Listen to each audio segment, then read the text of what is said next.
नमस्कार मित्रांनो, लग्नानंतर होईलच प्रेम या मालिकेच्या आजच्या भागामध्ये मी तुम्हा सर्वांचे अगदी मनपूर्वक स्वागत करते। आजच्या भागामध्ये आपल्याला पाहायला मिळतं जीवा त्याच्या रूममध्ये येतानाच भरपूर खोकत असतो। त्याला खूप खोकला लागलेला असतो। जीवा मोठमोठ्याने खोकत असतो तर इकडे मानिनीताई आणि विक्रम त्यांच्या रूममधून हॉलमध्ये येत असतात। आता जीवाची ती अवस्था पाहून विक्रम आणि मानिनीताई दोघंही घाबरतात। दोघंही जीवाला सावरतात आणि मानिनीताई म्हणतात, जीवा अरे काय होतंय तुला? जीवा नाटक करत म्हणतो, खरंच रात्रीपासून खूप त्रास होतोय। रात्रभर खोकला सर्दी याने खूप हैराण झालो, झोपही झाली नाही। मानिनीताई म्हणतात, अरे मग मला आवाज द्यायचा होता, मला उठवायचं होतं, उठवलं असतं तर। अरे किती खोकला आहे तुला? तर इकडे विक्रम म्हणू लागतात, थांब मी आताच डॉक्टरना बोलावतो। तर जीवा म्हणतो, हां पण हार्टच्या डॉक्टरना बोलवा। तर विक्रम म्हणतात, अरे तुला सर्दी आणि खोकला आहे, मग हार्टचा डॉक्टर कशासाठी? तर जीवा म्हणतो, हो बाबा सर्दी खोकला आहे, परंतु त्याची सुरुवात तर हार्टपासूनच होते ना, म्हणूनच तुम्ही हार्टच्या डॉक्टरना बोलवा। तर मानिनीताई म्हणतात, हा मुलगा ना काही सांगतच नाही, याला नक्की काय बरं वाटत नाहीये, मला तर काहीच कळत नाहीये, मला तर या मुलाची काळजी वाटते। असं म्हणत मानिनीताई जीवाची काळजी घेत असतात। जीवाने तर अगदी खोकल्याचं नाटक केलेलं असतं। आता जीवा मोठमोठ्याने हसू लागतो। जीवा म्हणतो, घाबरलात ना? तुम्हाला खरं वाटलं ना? हे सगळं काही नाटक खरं वाटलं ना? तर मानिनीताई म्हणतात, म्हणजे अरे जीवा तू हे सगळं नाटक केलंयस, असं कसं रे तू खोटेपणा करू शकतोस? जीवा म्हणतो, पण मला एक सांगा, तुम्हाला खरं वाटलं की नाही? तर विक्रम म्हणतात, हो बाबा तुझं नाटक खरं वाटलं, पण हे सगळं काही कशासाठी? हा एवढा मोठा उपद्व्याप, एवढा मोठा घाट कशासाठी घातलायस तो तरी सांगशील का? तर आता जीवा म्हणतो, हो तो घाट यासाठी घातलाय की मला डॉक्टरांना भेटायचं आहे। विक्रम म्हणतात, डॉक्टरांना भेटायचं आहे? तर आता जीवा म्हणतो की हो, सहजासहजी कोणालाही डॉक्टरला भेटायला आवडत नाही, परंतु माझी डॉक्टर कोण आहे? माझ्या हार्टची डॉक्टर नंदिनी, तिला भेटण्यासाठी हा घाट घातला आहे आणि म्हणूनच हा खोटेपणा केला आहे। तर विक्रम म्हणतात, वा म्हणजे नंदिनीला भेटण्यासाठी तू हे सगळं काही नाटक केलंस, आम्हाला घाबरवलंस, परंतु जीवा हे नको, असं नाटक कधीच करू नकोस, कारण खोटेपणाचा हात धरणं ही गोष्ट चांगली नाही आहे। खोटेपणामुळे काय काय घडतं हे आपण अनुभवलं आहे, त्यामुळे जीवा खोट्याचा हात धरू नकोस। तर जीवा म्हणतो, पण नंदिनीला भेटण्यासाठी माझ्याकडे दुसरा कुठला पर्यायच नाही। तर विक्रम म्हणतात, तुला नंदिनीला भेटायचं आहे, तिच्याशी बोलायचं आहे, मग जा ना सरळ जाऊन तिच्याशी बोल, पण असा खोटेपणा नको करूस। जीवा म्हणतो, नाही बाबा मी नंदिनीसमोर असा नाही जाऊ शकत, कारण नंदिनी माझ्यावर खूप चिडली आहे, ती खूप रागवली आहे, ती माझ्याशी बोलेल की नाही मला नाही माहीत, आणि म्हणूनच मला हा खोटेपणा करावा लागला। इतकं सगळं झाल्यानंतर माझी हिंमतच होत नाहीये की नंदिनीच्या समोर जाण्याची, कारण मी जर तिच्या समोर गेलो तर माहीत नाही की नक्की काय होईल।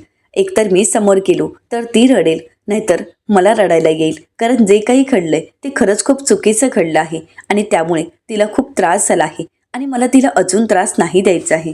आतापर्यंत मी तिला खूप त्रास दिला, परंतु आता नाही, आणि म्हणूनच बाबा या खोटेपणाचा मला हात धरावा लागला, सॉरी बाबा मी खरंच चुकलो। तर विक्रम म्हणू लागतात, नाही जीवा या सगळ्यामध्ये तुझी चूक नाही, तू खोट्याचा हात धरलास तो नंदिनीसाठी, नंदिनीचा राग घालवण्यासाठी, म्हणजे चांगल्या गोष्टीसाठीच ना, मग स्वतःला असा त्रास करून का घेतोयस? अरे तू खोट्याचा हात धरलास त्यामागे तुझा खूप चांगला हेतू होता, तो म्हणजे नंदिनीची काळजी, मग तू खोट्याचा हात धरलास तरी काहीच हरकत नाही। असं म्हणत विक्रम आता मानिनीताईंकडे पाहतात आणि जीवाला म्हणतात, मी सुद्धा असं बरेचदा केलं आहे, म्हणजे मी ज्यावेळी घरी उशिरा यायचो त्यावेळी तुझ्या आईला असंच खोटं सांगायचो। एकदा तर मला यायला खूप उशीर झाला होता आणि त्यावेळी मी फोनही केला नव्हता, तेव्हा मात्र मला माहीत होतं तुझी आई माझ्यावर चिडेल, आणि म्हणून मी काय केलं होतं, मी आल्यावर तिला म्हणालो की मी गाडीवरून पडलो, त्यावेळी माझ्याकडे एक स्कूटर होती आणि त्यावरून पडलो असं मी तिला सांगितलं। आता हे ऐकल्यानंतर जीवा म्हणतो, म्हणजे बाबा तुम्ही आईशी खोटं बोललात? तर विक्रम म्हणतात, खोटं बोलावं लागलं रे। तर आता मानिनीताई म्हणतात, म्हणजे तुम्ही सुद्धा त्यावेळी माझ्याशी खोटं बोललात आणि आता ते सत्य तुम्ही सांगताय? अहो पण त्यावेळी तुमच्या हाताला वगैरे लागलं होतं ना, हाताला रक्त वगैरे होतं? तर विक्रम म्हणतात, नाही ग, त्या दिवशी तू मला बीट उकडून दिला होतास आणि तोच बीट थोडा उडला होता, तोच हाताला चोळला। मानिनीताई म्हणतात, शी काय हे, आणि आता तुम्ही मला हे सगळं काही सांगताय? तर त्यानंतर जीवा म्हणतो, आई नंदिनीची लिपस्टिक असं म्हणत जीवाने आता खोकल्याचं नाटक, नाक सुजल्याचं नाटक केलेलं असतं आणि त्यासाठी नंदिनीच्या लिपस्टिकचा वापर केलेला असतो. तर विक्रम म्हणू लागतात, बघितलंस का मानिनी, म्हणजे शेवटी बापाच्या पायावर पाय ठेवूनच लेक पुढचं पाऊल टाकत आहे. तर मानिनी ताई म्हणतात, तुम्ही पण ना खरंच खूप भयंकर आहात, काय कराल काही सांगू शकत नाही. परंतु जीवा, तुझ्या अशा या वागण्यामुळे जर माझी नंदिनी या घरात परत येत असेल तर किती चांगली गोष्ट आहे. एकदा का नंदिनी या घरात आली की आपण सर्वच जण तिला समजावू शकतो. आणि समजा तुझ्या या एका खोटेपणामुळे जर नंदिनीचा राग निवळला तर खरंच खूप चांगलं होईल. मी या सगळ्या गोष्टींचं समर्थन करत नाहीये, खोटं बोलण्याचं समर्थन तर अजिबातच करत नाहीये. परंतु एक भाबडी आशा वाटते की नंदिनी खरंच या सगळ्यातून जीवाला माफ करेल का आणि लवकरच ती या घरात येईल का. नंदिनी या घरात परत आली तर मला माझ्या सुनेला पुन्हा एकदा भेटता येईल. तर जीवा म्हणतो, हिचं आपलं काहीतरीच असतं. अगं आई, अगोदर मला माझ्या बायकोला भेटू देत आणि मग तू तुझ्या सुनेला भेट. तर आता मानिनीताई म्हणतात, बरं ठीक आहे, तुला तुझ्या बायकोला भेटायचं आहे ना, मग अगोदर तू तुझ्या बायकोला भेटून घे, मगच मी माझ्या सुनेला भेटून घेईन. तर आता जीवा म्हणतो, पण त्यासाठी आता तुला एक काम करावं लागेल. मानिनीताई म्हणतात, काय, मला काय करावं लागेल. तर जीवा म्हणतो, तुझ्या फोनवरून आता तुला नंदिनीला फोन करावा लागेल. मानिनीताई म्हणतात, काय, अरे जीवा तू हे काय बोलतोयस. जीवा म्हणतो, हो, आता मी जे नाटक केलं ते तुम्हाला तर खरं वाटलं, पण नंदिनीला खरं वाटावं आणि तिने मला भेटावं यासाठी तुलाच तिला फोन करावा लागेल. मानिनीताई म्हणतात, म्हणजे मी खोटं बोलायचंय. नाही नाही, अरे तुला तर माहिती आहे ना, मला खोटं बोलायला अजिबातच जमत नाही. विक्रम, अहो तुम्ही तरी सांगा ना, तुम्हाला तर माहीतच आहे ना मी कधीही खोटं बोलत नाही आणि तरी सुद्धा तुम्ही या सगळ्यात सामील आहात. तर विक्रम म्हणतात, आपल्या मुलासाठी आणि सुनांसाठी आपण एवढं तर करू शकतो. आता जीवा मानिनीताई काही बोलण्या अगोदरच नंदिनीला त्यांच्या फोनवरून फोन करतो आणि म्हणतो, आई फोन लागला आहे. आता मात्र मानिनीताईंजवळ दुसरा कुठलाच पर्याय नसतो. इकडे जीवाने तर फोन केलेलाच असतो, तर तिकडे नंदिनी पाहते तर आईचा फोन आलेला असतो. नंदिनी फोन उचलते तर आता मानिनीताई नंदिनीला म्हणतात, नंदिनी बाळा तू कशी आहेस. नंदिनी म्हणते, आई मी ठीक आहे, तुम्ही कशा आहात आणि बाबा कसे आहेत. तर मानिनीताई म्हणतात, आम्ही दोघंही ठीक आहोत. आमच्या दोन्ही लेकींना आम्ही खूप मिस करत आहोत. आमच्या दोन्ही लेकींची आम्हाला खरंच खूप आठवण येत आहे. असं म्हणताच मानिनीताईंचे डोळे पाणावतात. तर आता जीवा म्हणू लागतो, आई अगं तुझं रडणं थांबव आणि आपण ज्यासाठी फोन केला ना त्या अगोदर नंदिनीला सांग. तर मानिनीताई नंदिनीला म्हणतात, नंदिनी अगं मी तुला यासाठी फोन केला होता, एक मोठा प्रॉब्लेम झाला आहे. नंदिनी म्हणते, आई अहो काय झालं आहे. तर आता मानिनीताई नंदिनीला म्हणतात, अगं रात्रीपासून जीवाची तब्येत थोडी बरी नाही आहे, त्याला ताप येतोय, सर्दी खोकला. आता जीवा नाटक करून दाखवत असतो. नंदिनीला हे सगळं काही खरं वाटत असतं. तर आता मानिनीताई नंदिनीला म्हणतात, नंदिनी तू एकदा या घरात जीवाला भेटण्यासाठी येशील का, कारण रात्रीपासून तो फक्त तुझंच नाव घेत आहे. तर नंदिनी म्हणते, सॉरी आई, पण त्या घरात मी पुन्हा नाही येऊ शकत. आता मात्र मानिनीताईंना काय बोलावं काहीच कळत नाही. नंदिनी म्हणते, परंतु आई मला सुद्धा जीवांना भेटायचं होतं, पण आता त्यांना बरं नाही आहे, तर राहू देत, मी नंतर भेटेन. आता जीवा लगेच फोन काढून घेतो आणि म्हणतो, बोल ना, तुला कुठे भेटायचं आहे, तू सांगशील तिथे मी यायला तयार आहे, मी अगदी ठीक आहे. तर नंदिनी म्हणते, तुम्हाला तर आता बरं नव्हतं ना. तर जीवा म्हणतो, हो बरं नाहीच आहे. असं म्हणत पुन्हा एकदा खोकल्याचं नाटक करतो. नंदिनी म्हणते, मला तुम्हाला भेटायचं आहे, परंतु हो तुम्ही खोटं बोलत आहात हे मला चांगलंच माहीत आहे. तुम्हाला बरं नसण्याचं तुम्ही नाटक करताय. नंदिनीने जीवाचं नाटक अगदी बरोबर ओळखलेलं असतं. तर जीवा म्हणतो, नाही असं काही नाही. नंदिनी म्हणते, मी तुम्हाला चांगलंच ओळखते, परंतु जर तुम्हाला भेटायचं असेल तर आज तुम्ही भेटायला येऊ शकता. तर जीवा म्हणतो, कुठे यायचं आहे ते मला सांग. नंदिनी म्हणते, ॲड्रेस आणि वेळ मी तुम्हाला कळवते. असं म्हणत नंदिनी फोन कट करते. परंतु इकडे मात्र जीवाचा आनंद काही गगनात मावत नसतो. जीवा तर उड्याच मारायला सुरुवात करतो आणि म्हणतो, आज मी नंदिनीला भेटवणार आहे आणि आज काही झालं तरी मी माझ्या बायकोला मनवणारच. मानिनीताई म्हणतात, हो हो, पण अगोदर तू नाश्ता तर करून जातोयस ना. जीवा म्हणतो, नाही, अगोदरच माझं पोट भरलं आहे आणि आता मला तयार व्हायला पाहिजे. जरा जरी तिथे पोचायला उशीर झाला तर मॅडम अजून रागवतील, त्यापेक्षा वेळेत गेलेलं बरं. असं म्हणत जीवा तयार होण्यासाठी रूममध्ये निघून जातो. तर इकडे मानिनीताई आणि विक्रम खूप खुश असतात. विक्रम म्हणू लागतात, बघ आज काही झालं तरी नंदिनीला हा आपला जीवा नक्कीच मनवेल. मानिनीताई म्हणतात, नंदिनी या घरात खरंच परत येईल ना, म्हणजे नंदिनीचा राग निवळेल ना. एकदा का ती शांत झाली, तिचा राग निवळला तर ती नक्कीच जीवाला समजून घेईल. तर विक्रम म्हणतात, आज स्वतःहून नंदिनीने जीवाला भेटायला बोलवलं आहे. कदाचित ती पुन्हा एकदा जीवाला माफ करेल, त्याला एक संधी देईल आणि नक्कीच या घरात येईल. मानिनीताई म्हणतात, तुम्ही म्हणताय ना, अगदी तसंच होऊ देत. माझ्या दोन्ही मुली या घरात परत येऊ देत. असं म्हणत विक्रम आणि मानिनीताई आपली इच्छा व्यक्त करत असतात आणि आपल्या दोन्ही मुली, आपल्या दोन्ही सुना घरी परत याव्यात यासाठी देवाला प्रार्थनाही करत असतात. विक्रम म्हणतात, मानिनी तू काळजी करू नकोस, सगळं काही ठीक होणार आहे. आपला जीवा नक्कीच नंदिनीला मनवेल आणि नक्कीच नंदिनी या घरी परत येईल. तर त्यानंतर आता जीवा नंदिनीला भेटण्यासाठी एवढा उतावळा झालेला असतो की तो घाईघाईने तयारी करण्यासाठी त्याच्या रूममध्ये येतो. जीवा आरशासमोर उभा असतो तर तिथे नंदिनीची लिपस्टिक घेत तो आता आरशावर स्माइली करतो आणि त्या स्माइलीकडे पाहत असतो. तर जीवाला आपल्या मागे नंदिनी उभी असल्याचा भास होतो. जीवा मागे येऊन पाहतो तर खरंच नंदिनी त्याच्या मागे उभी आहे, त्याच्या समोर उभी आहे असंच जीवाला वाटत असतं. आता नंदिनी स्वतःच्या हातानेच जीवाचे केस विंचरून देत असते आणि त्यावेळी जीवा भानावर येऊन पाहतो तर नंदिनी काही त्याच्या समोर नसते. तर त्यानंतर जीवा आपल्या कपाटातील जॅकेट घेण्यासाठी जातो तर नंदिनी पुन्हा एकदा त्याच्या मागे उभी असते. नंदिनी स्वतःच जीवाला जॅकेट घालते आणि जीवा मागे येऊन पाहतो तर तिथे नंदिनी नसते. तर त्यानंतर जीवा पुन्हा एकदा आरशासमोर येऊन उभा राहतो तर नंदिनी पुन्हा एकदा जीवाच्या मागे येऊन उभी असते. जीवा आरशात स्माइली पाहत असतो तर आता नंदिनीच्या चेहऱ्यावर सुद्धा स्माईल असते. परंतु प्रत्येक वेळी जीवाला नंदिनी दिसणं आणि नंदिनी त्याच्या समोर येणं हा सगळा काही जीवाचा भास असतो. नंदिनीच्या आठवणीमध्ये हरवून गेलेला जीवा त्याला प्रत्येक ठिकाणी फक्त नंदिनी दिसत असते. जिथे जाईल तिथे नंदिनी, जिथे उभा असेल तिथे आपल्यासोबत नंदिनी उभी आहे असंच जीवाला वाटत असतं आणि जीवासुद्धा नंदिनीच्या आठवणींमध्ये हरवून गेलेला असतो. आता जीवा टक्काटक तयार होऊन नंदिनीला भेटण्यासाठी निघत असतो. म्हणूनच तो मानिनीताई आणि विक्रम यांना आवाज देतो, आई बाबा कुठे आहात तुम्ही. आता विक्रम आणि मानिनीताई तिथे येतात आणि म्हणू लागतात, ऑल द बेस्ट बाळा.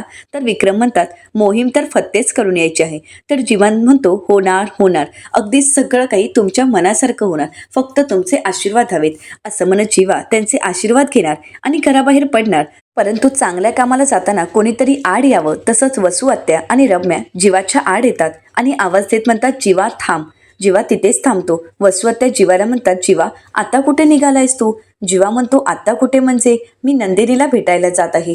आता रम्या जीवावर चिडते आणि म्हणू लागते, सिरियसली म्हणजे पार्थला एवढा मनस्ताप देऊन तू आता एकदम नॉर्मल टक्काटकपणे नंदिनीला भेटायला जात आहेस. अरे तुला काहीच कसं वाटत नाही रे. तू स्वतःच्या भावाला एवढा मनस्ताप दिलायस आणि तरी सुद्धा तुझ्या चेहऱ्यावर मात्र आनंद आणि हसू आहे. अरे एकदा तरी भावाला विचारलायस का, काय कसं आहेस. नाही, तू का विचारशील ना, कारण तू आणि काव्याने दोघांनी मिळूनच तर त्याला मनस्ताप दिलाय. असं म्हणत आता रम्या जीवाला खूप काही बोलत असते. आता मात्र विक्रम चिडतात आणि म्हणतात, तू काय बोलतेस ग, तुला काय वाटतं तो पार्थशी बोलला नसावा, त्याला भावाची काळजी नसावी. अगं तो पार्थशी बोलला आहे, पण पार्थ एवढा ट्रेसमध्ये आहे ना की तो सध्या काही समजून घेण्याच्या मनस्थितीतच नाहीये आणि म्हणूनच जीवा मला म्हणाला की त्याला बाबा ऑफिसला पाठवा, म्हणजे या सगळ्यातून तो बाहेर येईल. तुला वाटतंय की भावाला भावाची काळजी नाही, परंतु त्या दोघांनाही एकमेकांची तेवढीच काळजी आहे. आता मात्र वसू आत्या म्हणतात, हो का, ह्याला पार्थची काळजी आहे असं तुम्हाला वाटतंय का. परंतु सगळ्यांनी बघितलं आहे, अगदी मोठ्या पडद्यावर बघितलं आहे याला काव्याला किस करताना. याचे प्रताप सगळ्यांनी पाहिले आहेत आणि तरीसुद्धा तुम्हाला वाटते की याला भावाची काळजी आहे. वसू आत्यांचं बोलणं ऐकून मानिनीताई चिडतात आणि म्हणतात, ताई तुम्ही काय बोलताय, तुमचं तुम्हाला तरी कळतंय का. जीवा आणि काव्यामध्ये असं काहीही झालेलं नव्हतं, कारण मी स्वतः त्यांचा भूतकाळ ऐकला आहे आणि माझ्या दोन्ही मुलांवर माझा पूर्ण विश्वास आहे. जीवा आणि काव्याने सगळ्या भूतकाळाचं सत्य मला सांगितलं आहे, त्यामुळे या दोघांवरही माझा पूर्ण विश्वास आहे. पण मुळात या सगळ्यामध्ये तुम्ही का पडताय, तुमचा काय संबंध. तुम्हाला या गोष्टीत पडायची काहीही गरज नाही, तुमचा या सगळ्याशी काहीच संबंध नाही. रम्या म्हणते, मामी काहीच संबंध नाही म्हणजे. अगं या घरात जे काही घडलं आहे त्यानंतर आम्हालाही ट्रोल केलं जात आहे, आम्हालाही विचारलं जात आहे की देशमुखांच्या घरात जे घडलं आहे ते खरं आहे का. आम्हाला सुद्धा DM येत आहेत, आमचा या घराशी काय संबंध असं मामी तू सतत बोलत असतेस. परंतु प्रत्येकजण आम्हाला सुद्धा जाब विचारतायत. एवढंच नाही तर 16 तारीखपासून 16 डिसेंबरपासून आपल्या कंपनीचे शेअर डगमगले आहेत. याला कारणीभूत कोण आहेत, हा जीवा आणि ती काव्या, या दोघांमुळे कंपनीचं खूप मोठं नुकसान झालं आहे. या दोघांमुळे फक्त सर्वांना मनस्तापच झाला आहे. या दोघांमुळे सगळ्यांना त्रास सहन करावा लागतोय आणि त्यात पार्थला जास्त त्रास सहन करावा लागतोय. परंतु मामा मामी एक गोष्ट मात्र खरी आहे, मी पार्थला झालेला त्रास सहन नाही करू शकत मामा. आता मात्र विक्रम रम्याकडे पाहू लागतात. रम्या म्हणते की कोणत्याही प्रकारचा जीवाने जर पार्थला त्रास दिला तर तो मी सहन नाही करणार. आणि मामी, या घराशी आमचाही संबंध आहेच ना, या घराचे आम्हीही कोणतरी लागतोय आणि म्हणूनच आम्हाला सुद्धा या घराची, या घरातील माणसांची काळजी आहे. तर वसुआत्या आता जीवाला म्हणतात, एवढा नाचत चाललायस, विसरलायस का? नंदिनीने तुझ्याशी नातं तोडलं आहे. नंदिनीने या घराशीच आणि तुझ्याशी असणारे सर्व संबंध तोडले आहेत आणि तू एवढं होऊनही असा नाचत चाललायस. तुला काय वाटतंय नंदिनी तुला परत मिळणार आहे? तर आता मात्र वसुआत्यांचं बोलणं ऐकल्यानंतर जीवा म्हणू लागतो, एक मिनिट, या सगळ्याशी तुमचा काय संबंध? म्हणजे मी तर तुमच्याकडे कुठला सल्ला मागितलाच नाही आणि तरी सुद्धा सल्ला घेऊन तू माझ्या समोर उभी आहेस. तर वसुआत्या म्हणतात, अरे पण. तर आता जीवा म्हणतो, ऐक, मी तुझ्या नादी कधी लागत नाही, पण तू जर आज माझ्या नादी लागलीच आहेस तर ऐक, मी जे काय बोलतोय ना ते ऐकून घ्यायचं. हे जे काही घडलंय ना ते सगळं काही तुझ्यामुळे घडलं आहे. या सगळ्याला तू जबाबदार आहेस. तुझ्या या मूर्ख मुलीच्या प्रेमात आंधळी होऊन तू नंदिनीला किडनॅप केलंस. त्यामुळे काय झालं की पार्थ दादा आणि नंदिनी यांचं आयुष्य तर उद्ध्वस्त झालं, परंतु माझ्या आणि काव्याच्या स्वप्नांचा तू चुरळा केलास. आमची स्वप्न धुळीत मिळवलीस. अगं, आमची स्वप्न तू धुळीत मिळवलीस. आम्हा दोघांचं आयुष्य उद्ध्वस्त झालं, आम्हा दोघांचं नातं उद्ध्वस्त झालं. या सगळ्याला तुम्ही दोघी कारणीभूत आहात. आणि वसुआत्या, हे सगळं काही फक्त तुझ्यामुळे घडलं आहे. फक्त तुमच्यामुळे, फक्त तुझ्या कारस्थानांमुळे जिवंतपणे मरण यातना भोगल्यात आम्ही. आणि तू मला विचारतेस का की मी नाचत कुठे चाललो आहे? अगं, हे विचारण्याचा अधिकारच तुला नाहीये. मी नाचत जाईन नाहीतर आणि कसं जाईन, परंतु वाजत गाजत नंदिनीला मात्र परत घेऊन येईल. आणि हो, तुला जी काही कारस्थानं करायची आहेत ना ती कर, हवी तेवढी कारस्थानं कर, परंतु यावेळी एक गोष्ट लक्षात ठेव, यावेळी आमचं प्रेम आणि आईबाबांचे संस्कार जिंकणार आहेत. तुझी ही कारस्थानं ती कधीही पुढे येणार नाहीत आणि त्यांचा विजय तर कधी होणारच नाही. त्यामुळे तुला जे करायचं आहे ना ते कर. आणि हो, राहिला प्रश्न नंदिनीचा, तर तिला तो हक्क आहे माझ्यावर चिडायचा, माझ्यावर रागवायचा, आणि मला हक्क आहे नंदिनीला परत मिळवायचा. आणि मी माझा हक्क परत मिळवणार, माझ्या नंदिनीला मी परत मिळवणार आणि या घरात सन्मानानेच घेऊन येणार. तुला वाटतंय तसं काहीच होणार नाही. नंदिनी मला माफ करणार, ती सगळं काही विसरून पुन्हा एकदा देशमुखांच्या घरात प्रवेश करणार. आणि राहिला प्रश्न माझ्या दादाचा, तर त्याचा विचार तुम्ही करू नका. माझा दादा मला आणि काव्याला नक्कीच माफ करेल. आमच्या भूतकाळातील चुका तो नक्कीच पोटात घेईल, कळलं का? त्यामुळे या सगळ्यात पडायचा तुम्हाला अधिकार नाही. खरं तर तुम्ही या सगळ्यात पडूच नका. तर रम्या जीवाला म्हणते, तुला वाटत असेल की तुम्ही दोघांनी चूक केली आहे, पण ती चूक नाहीये, चूक पाप आहे, पाप. ही गोष्ट विसरू नकोस जीवा. तर आता विक्रम रम्याला म्हणतात, आणि तुम्ही दोघांनी काय केलंय? तुम्ही दोघांनी जे काही केलंय ते पाप नाही आहे का? अगं, तुम्ही दोघांनी एवढं मोठं पाप केलंय ना की जे कोणीही करू शकत नाही. आणि हो, जीवा अगदी बरोबर बोलतोय. आमच्या गोष्टींमध्ये तुम्हाला पडायची खरंच गरज नाहीये. खरं तर तो तुमचा अधिकारच नाहीये आणि हक्क सुद्धा नाहीये. तो हक्क, तो अधिकार तुम्ही केव्हाच गमावलाय. त्यामुळे आमच्यामध्ये पडायचा प्रयत्न करू नका. आमची मुलं काय करतात, त्यांनी काय करायला हवं हे तुम्ही आम्हाला शिकवू नका. आणि पाप पुण्याचं तर ना बोलूच नका, कारण पाप पुण्य तुम्ही किती काही केलंय ना हे आम्हाला चांगलंच माहीत आहे. त्यामुळे पाप पुण्याचा विषय तुमच्या तोंडून शोभूनच दिसत नाही. असं म्हणत विक्रम आता रम्या आणि वसुआत्यांवर खूप चिडलेले असतात. तर मानिनीताई विक्रमला शांत करतात आणि म्हणतात, विक्रम, तुम्ही यांच्या का नादी लागताय? का तुम्ही यांच्याशी बोलताय? आपण यांच्याशी कितीही काही बोललो तरी यांना फरक पडणार आहे का? नाही. त्यांना जसं वागायचंय ना तसंच ते वागणार आहेत. तर मानिनीताई जीवाला म्हणतात, जीवा तू जा, तुला उशीर होईल. तर विक्रम म्हणतात, नाही तर काय, पाप पुण्याविषयी या आम्हाला धडे देणार आहेत का? यांनी काय केलंय ना ते आपल्याला चांगलंच माहीत आहे. खरं तर जे घडलंय ना ते योग्यच घडलं आहे. जे सत्य समोर आलं ना ते योग्यच आलं आहे. आणि हे सत्य, हे भूतकाळ समोर आल्यामुळे सगळ्या गोष्टी अगदी सगळ्यांच्या समोर आल्या आहेत. बरं झालं हे घडलं. तर मानिनीताई म्हणतात, अहो तुम्ही पण. तर आता विक्रम म्हणतात, हो ना मानिनी, अगं योग्य वेळीच हे सगळं काही घडलं. उद्या पुढे जाऊन यांना मुलं वगैरे झाल्यानंतर हे सत्य बाहेर आलं असतं तर कसं मॅनेज केलं असतं? खरं तर आयुष्याची नवी सुरुवात करण्या अगोदरच यांचं सत्य सर्वांना कळालं, एकमेकांची सत्य सर्वांसमोर आलीत. खरंच योग्य झालं. जे घडलं ना ते योग्यच घडलं आहे.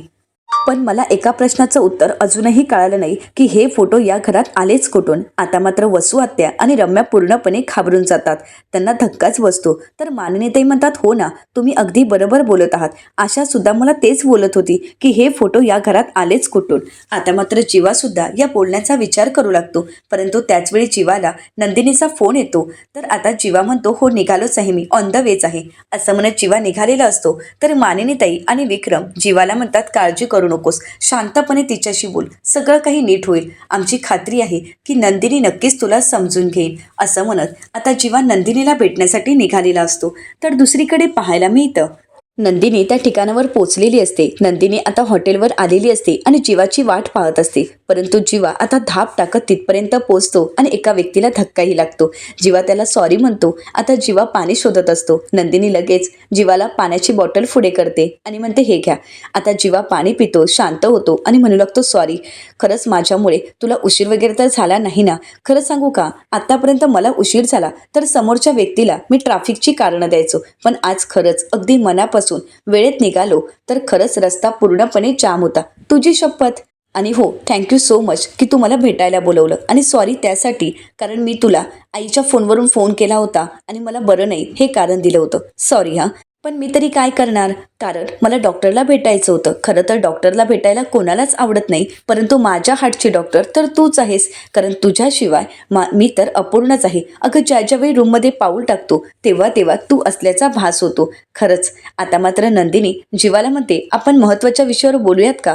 ज्या मुद्द्यावर बोलण्यासाठी आलो आहोत त्यावरच बोलूयात का? तर नंदिनी थोडी चिडलेली असते. जीवा म्हणतो, काजळ नाही का लावलंयस? कारण आजकाल असं म्हटलं जातं, मुली चिडल्यात की काजळ लावत नाहीत. तर नंदिनी म्हणते, हो, मी काजळ लावलं नाहीये आणि कोणी काही खोटं बोलत नाहीये, ते खरंच असतं.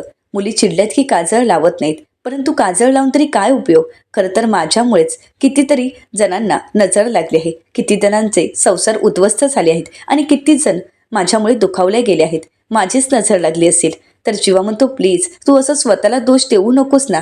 नंदिनी उदास असते. तर जीवा मनाशीच म्हणतो की माझ्यामुळे चकाचक बाई पुन्हा एकदा त्याच विषयात जाईल. नाही, आता मला विषय बदलावाच लागेल. आणि म्हणूनच जीवा म्हणतो, आपण दुसऱ्या विषयावर बोलूयात का? नंदिनी म्हणते, आता ज्या विषयावर बोलायला आलो आहोत त्याच्यावरच आपण बोलणार आहोत. तर जीवा म्हणतो, हो, पण मला मनापासून जे वाटलं ते मी बोललो, पण प्लीज चिडू नकोस ना चकाचक बाई.